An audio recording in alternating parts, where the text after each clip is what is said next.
All right, so joining us right now on Zoom, we got the brother, young Lloyd, checking in with us on the Zoom. What up, bro? Hey man, Chi-Town, Windy City, what's happening? Big shout out to my South Side homie.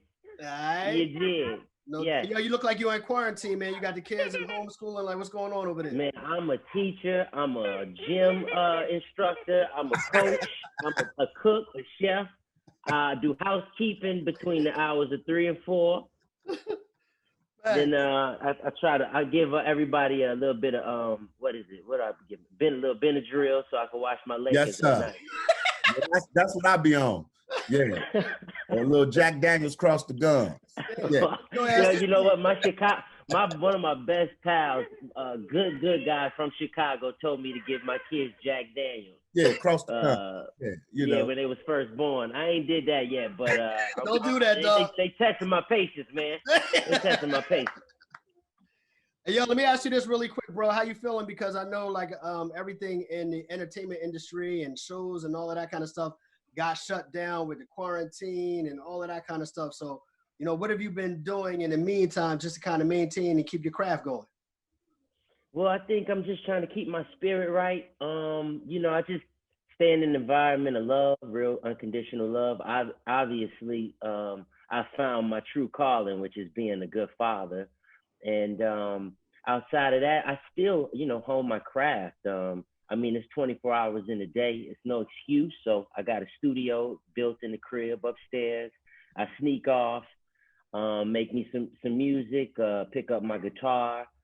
I just did rehearsal yesterday, had to check all the temperatures at the door. But I mean, that's the passion. So that never leaves, it never dies. But interestingly, that hasn't really been on the forefront of my spirit, of my soul. I mean, there's so much other things going on in the world with people who I consider to be my extended family. I mean, even though I never met them, I just feel very deeply connected to what's going on with their lives as well. I feel like sometimes these are people who have championed me when I was first trying to get my own kind of name, you know what I mean, and recognition. These are the people that was somewhere out in St. Louis or in Brunswick, Georgia, saying, yo, having conversations. Hey, I rock with Lloyd, and I just never was there to hear it. So I just, for some reason, I feel real disturbed about a lot of things going on. And interestingly, it's actually made me not want to make it about myself, and which is what you have to do when you're putting out an album and you promoting the album and you recording selfish music a lot of time, which is about you.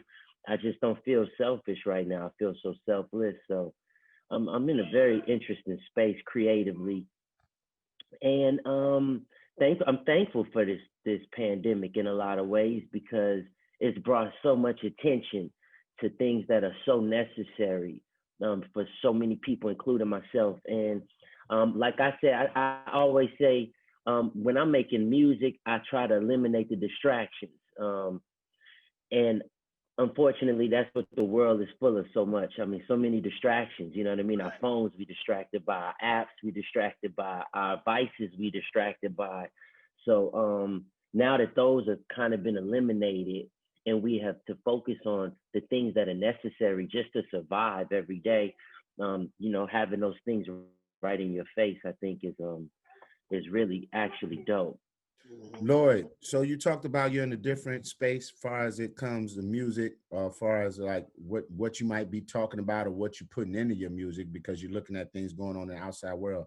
Let's talk about the industry overall. Like I kind of feel like R&B it's changed. I feel like a lot of the R&B guys kind of want to emulate the rappers, but you and a couple other guys have Mm, always stayed the course as far as singing and letting your mm. voices be heard and doing what you're here to do. Now, I'm not mad at the other guys for doing that, but what do we need to get back to R&B, to get back to the Marvin Gaye, to get back to the songs where you want to grab your girl and tear her off, you know what I'm saying? Not grab your girl, pop a perk and turn up. Well, well, can I be all the way honest? Okay. I just think it's not enough focus on making love. It's not enough focus on being in a good space spiritually and mentally with someone. It's so much about things and things don't give you love back. I mean, and they depreciate in value as soon as you buy them or you drive them off the lot. So it's not a lot of focus on, you know, being with someone or giving love to someone, sharing love with someone. It's just real depression going on, and I understand that. I also understand the fact that, you know, a lot of times guys, they just want to get girls, and so they go whatever they think the girls like. So if all the girls want to listen to Lil Wayne, then they're gonna start dressing and talking and carrying themselves like a Lil Wayne. You know what I mean? Because that's what they think is gonna work. I find through being able to travel, really, which is a blessing, that when you really plan it and you strong and you know who you are, you got a foundation and you never stray from that. It might not be your season, you know what I mean? But it's always going to be your time, you know what I mean? You always going to have a place. And that's kind of how I approach my music. Is I may never be some things, but I know what I am. Right. And therefore I'm comfortable with that. And I think there's always going to be a group of people that can appreciate that. And then in the process, you know, if your music is good enough, your sound is strong enough, you'll get some new fans, you'll get some young fans. But I'm just not into trying to be something I'm not, because I never could be. And I also think it's like when you surfing, you can't ride somebody else's wave. I mean, a surfer will tell you, don't get on my wave, because either you're going to hurt me in the process, you know what I mean, or you're going to hurt yourself. And you can never own someone else's wave. So you just got to wait for your own and do your own thing. I think also you got to go backwards to move forwards a lot of times. And I don't know if you can see this thing. It's funny you said Marvin Gaye, because I actually got records that I play in my turntables, which is right behind me. And I got all kinds of stuff, not just R&B music, but I got Martin Luther King records, Malcolm X records. I got, you know, different kinds of stuff, Miles Davis and Nina Simone and Fela Kuti. I'm immersed in Black music to the point where I understand instrumentation, I understand soul, spirit, and it kind of actually makes it doper to me to not be something I'm not, or not try to be more rap-like, if you will. I come from the Calio Projects in New Orleans, Louisiana, home of Master P, my main man. I know what street is, you know what I mean? I don't have to rap to portray that or to give off that kind of street energy. And I think that's really what it is. I mean, street energy is just like rock and roll energy. It's just raw, it's passionate, it's aggressive.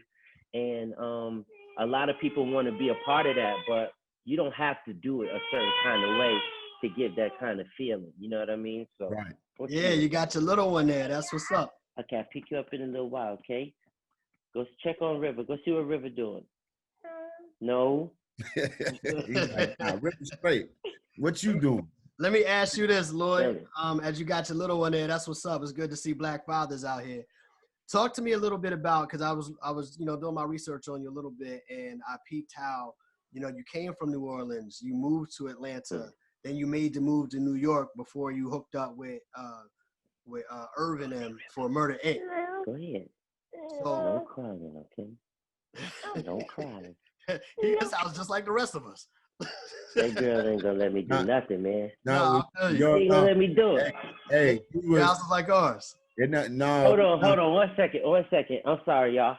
Kyle, come here. Like, hey, shut y'all ass up. You know what I'm saying? He got a little bit. Right.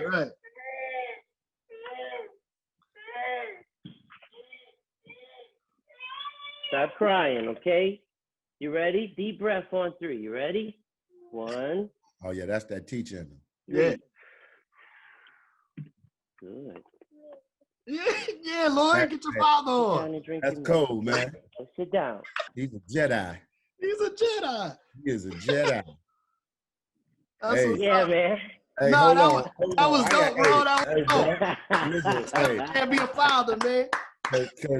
Because you know, man. you was cold for that one, because mine would have been like, if y'all shut up all that goddamn noise, what You got to play that Yeah, I energy see. trick, man. Hey, Deep breath. that was You know what I dope. mean? I Find your like that. zen. I like that, That bro. was dope. Yeah. All right, so I'm more Phil Jackson with mine, I guess. My You nigga, probably that was more Pat Riley. You yeah, more yeah. Pat Riley with I'm yours. Pat Riley. nah, you what's your boy name that used to coach at Indiana, throwing chairs and shit. Yeah, Oh my Bob God. Knight. Yeah. Bob Knight. Under the Bob Knight Act. Mike Ditka. All right, so Yeah, to get back to my question, he might call you a nigga in the right? process. Nigga, told you run them drills. So Lloyd, so to get back to my question you for you, Okay. bro, yeah, because you came out of New Orleans, you know what I mean, you made the move to Atlanta, you know what I mean, you pushed forward and made the move to New York and eventually hooked up with Irv and with Murder Inc. So I love to hear like people that are going for their dream, like and making moves and doing what they have to do. So what would you say in terms of your journey as an example and not being afraid to leave and move and push forward to get to what it is that you were trying to achieve? Like, what would you say with your story being an example, and how would you motivate some other people to get to their dreams? Well, you have to prepare yourself. I mean, you don't have to be a professional to be prepared like a professional. You got to think like that. You got to develop a professional mentality.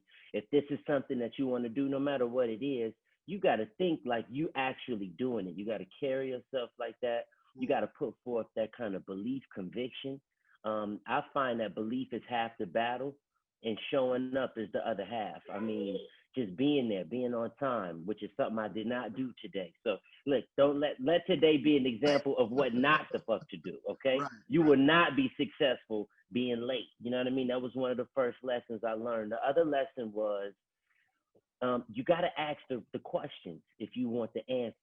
You got to seek the information. You know what I mean? This business in particular is not built on ownership for the artist. Okay, so in order to get to that place, which is the ultimate goal, once you realize what this business is about, you have to have the right people around that you can ask them the questions. They will give you the answers, and then you just apply yourself accordingly. You know, an artist is just a reflection of his counterpoints. You know what I mean? His team. He's almost like the Queen of England. He's just the face of a bunch of a big system. So keep that in mind. And also, okay, I'll get you some more, okay? Go sit down. I'll get you some more. Good job. I also think, man, you know, your history or your circumstance, as crazy as it may seem, can actually be the thing that actually, I guess, gives you the most character. You know what I mean? Makes you the most unique. I come from my history is kind of crazy in itself. My father being killed, you know what I mean? Alone is something that is not, you know, beneficial, you know, to a young man. So just having to sort through that, it actually made me a better father down the line. You know what I mean? Because I know what it's like to not have that. I know what I really wanted. Those kind of things, you take those and you become not an opportunist, but an optimist. You know what I mean? You look at everything as a possibility. Keep the negative out of your mind because you will fail. That's a given. You're going to fail. You're going to fall. You're not going to please everybody, but at the same time, the failure is what builds the character, and a true champion is the one that doesn't allow the failure to define him. So, you know, with those being said, anything is possible. I mean, I really, truly believe it. Lloyd, now I hear the positivity, I hear the talk, and I love that. I think a lot of artists need to hear that as far as in dealing with their careers. But this industry is shady, man. This industry is shady. How hard is it to keep that positive outlook and aspect? And how hard is it to trust people in the industry? Because, you know, somebody will look you right in your hand, look you right in your eyes, and let you sign that contract. And then 3 years later, you caught in some bullshit. Like, how hard is it to keep that positivity? How hard is it to trust people in the industry? Not necessarily in life, because we know we're going to face pitfalls in life, but in an industry where people are supposed to be looking out for your best interest and theirs too.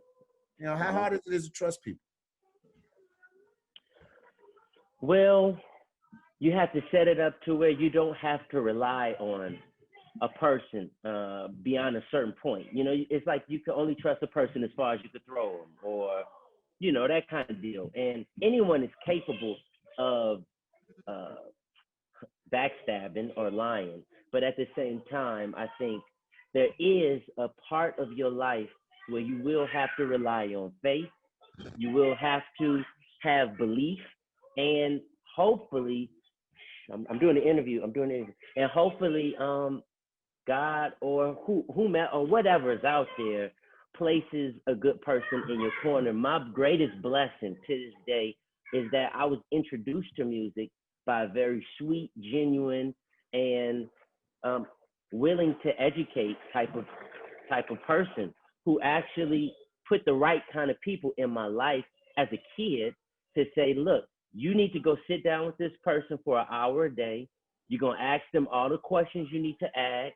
They're gonna help you in this light. You know what I mean? Then you're gonna go meet with this business manager. You're gonna sit down with him. He's gonna teach you some stuff. And therefore, I didn't come in as blind, but I was nowhere near as prepared as I could have been, I should have been, and I would have liked to have been looking back in retrospect. So that's what we here for. I think it's so important for people to go through it and share it with their generation so that they don't have to go through the same things. And obviously, we have so much more access to information now than I did when I first came in. The internet was nowhere around. Straight up, I mean, and the industry was pretty much it was pretty much defined by gatekeepers. You had to go through this person. This A&R had to bring you to this production company. That production company had to get a deal with this company. This company has a distribution with this. So the money is chopped up so many different ways. You'll never see your royalties. But nowadays, you got direct to source type of infrastructure, which is amazing. I mean, it's crazy, but at the same time, you know, I think everyone needs artist development. So even now to this day, 20 years almost in the game, I still ask questions every day. I swear to God, I ask questions, man. And I'm always trying to correct my mistakes in real time so that the next time I go into a negotiation, I know what I'm looking for. And I think that's the most important thing, is to at least have some kind of understanding of the language that's used contractually. That's really what's tricky, is you don't know what perpetuity is. So it don't say forever, but it says perpetuity. So it's like, all right, well, that's not so bad, I guess. You know what I'm saying? Right. I mean, it's all kinds of ways to get you. So I think, it's a savage business. And that's sad, because music is necessary, man. It helps so many people, so many ways, man. I mean, it's just real soul expression. It's so true to the human experience. And it's one of the greatest expressions of African art that's ever been able to be captured and bottled up. So the fact that it's people out there that just strictly take advantage of young, beautiful talent is a tragedy, man. And I pray every day that those people will get what they deserve one day. But at the same time, it is your responsibility as a person, as a man, as a woman, as an artist, to take time out before jumping into the water to know all the rules. You know what I mean? Pretty much. Absolutely. You go to the pool, you're not gonna get on the diving board and jump straight in the deep end. Right. You're gonna put your toe in. Shit is cold. Yeah. You know what I mean? Yeah, you know what I'm saying? And it's the same way with business, man. You got to ease your way in before you just jump head first. Well, we appreciate you, man. And I say it every time we play the song in the air. I just want to give you these props real quick while we on the phone. You and Lil Wayne, that's like my favorite hip hop and R&B collaboration. I say it all the time. As a collaboration. Let me tell you. So one of my best friends wrote the song, right? And for some strange reason, a few years ago, it got viral again, you know, with the Fine 2 of 5'2", right? Which actually was perfect because I had reemerged with True at the same time. So everywhere I would go, people would ask me that question.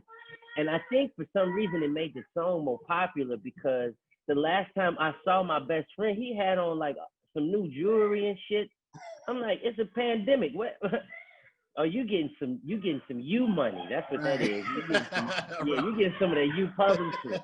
Right. Yeah, man. No, that's like that's my zenith, man. I think that's my zenith. I mean, true to me is a different kind of energy, and it's a different I think good performance. It's one of my best performances. But you, man, is just, and I'm fine with that. You know what I mean? I'm fine with that. Yeah. The way y'all freaked that Spandau ballet, man. I was all in as an old head. I'm like, oh, we hit him with the yeah. Real quick before we go, man. I know you got to leave, and I know we got to wrap this up. I asked all the R&B guys, Tank, you know, who just put out a crazy album. My wife be bumping it all the time. She's ready to bust her head to the right. I don't nobody want to hear all that about the package. But no. At all. but dog, how do you keep the women at bay, man? Because I know it's ugly comedians I know that get like ugly dudes like Michael Blackson. I said it. There's some fine ones hollering at him.